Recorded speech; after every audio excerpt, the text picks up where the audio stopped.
أخيرا النادي الأهلي بيعلن عن صفقة إمام عاشور بشكل رسمي، وتصور إمام عاشور وعمل الفيديو الترويجي للصفقة، وتمت الصفقة من النادي الأهلي بشكل رسمي.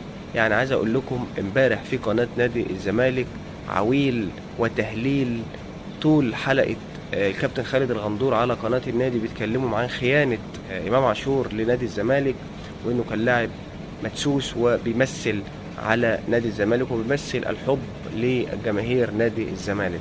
على مدار الساعتين كابتن خالد الغندور بيتكلم عن صفقة إمام عاشور للنادي الأهلي. مش ممكن، يعني انتوا لو عايزين تقولوا إن قد إيه إن الصفقة دي تعباكم وقد إيه الصفقة دي مأثرة عليكم نفسيا وعلى إعلام قناة نادي الزمالك والصحفيين اللي موجود على القناة، ما كانش عمل الكلام ده كله.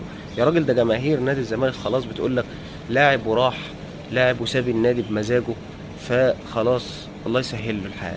مش ممكن يعني قاعدين شاغلين بالكم بإمام عاشور بدرجة غريبة جدا، بتتفخروا إن إمام عاشور كان بيشتم رموز النادي الأهلي، ويعني بيشتم النادي الأهلي وبيشتم رموز النادي الأهلي، والكابتن خالد الغندور بيتكلم، يعني بيتكلم وبيعرض اللقطات وكل شويه يعرض وهو مع رئيس نادي الزمالك وبيقول له من صغري وانا بحب نادي الزمالك ولو رجعت هرجع على نادي الزمالك. خلاص هو اللاعب رغبته بانه يترك نادي الزمالك، هو شايف ان هو خلاص يعني انتهت فترته مع نادي الزمالك، وشايف ان النادي الاهلي هيرضي طموحاته. اللاعب بيدور على مصلحته، لكن ادى النادي الزمالك امام عاشور ادى وتعب واجتهد وهو بيرتدي فانيلة نادي الزمالك وحبا في نادي الزمالك، وكل الناس محدش يقدر يزايد على ان امام عاشور كان محب لنادي الزمالك، ولكن هو الان بيدور على مصلحته. الراجل بيدور على البطولات، الراجل بيدور على مراسم التتويج، الراجل بيدور ان هو ممكن يبقى في مكانة تانية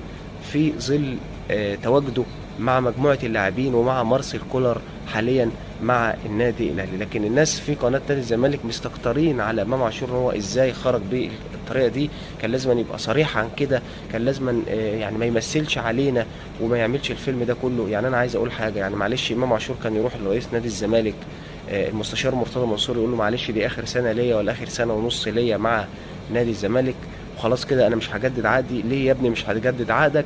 لا والله انا خلاص انا رايح النادي الاهلي. يعني انت شايف كده خلاص؟ يعني شايفين كده اعلامي لقناه نادي الزمالك لو هو عمل كده، هل انتوا كاعلاميين في قناه نادي الزمالك هتسيبوه؟ انتوا هتهاجموه، ورئيس النادي كل يوم هيهاجمه وهيهدده بان هو يدمر مستقبله. اتمنى طبعا ان الصفقه تكون ناجحه للنادي الاهلي، وكل التوفيق لامام عاشور في خطواته القادمه.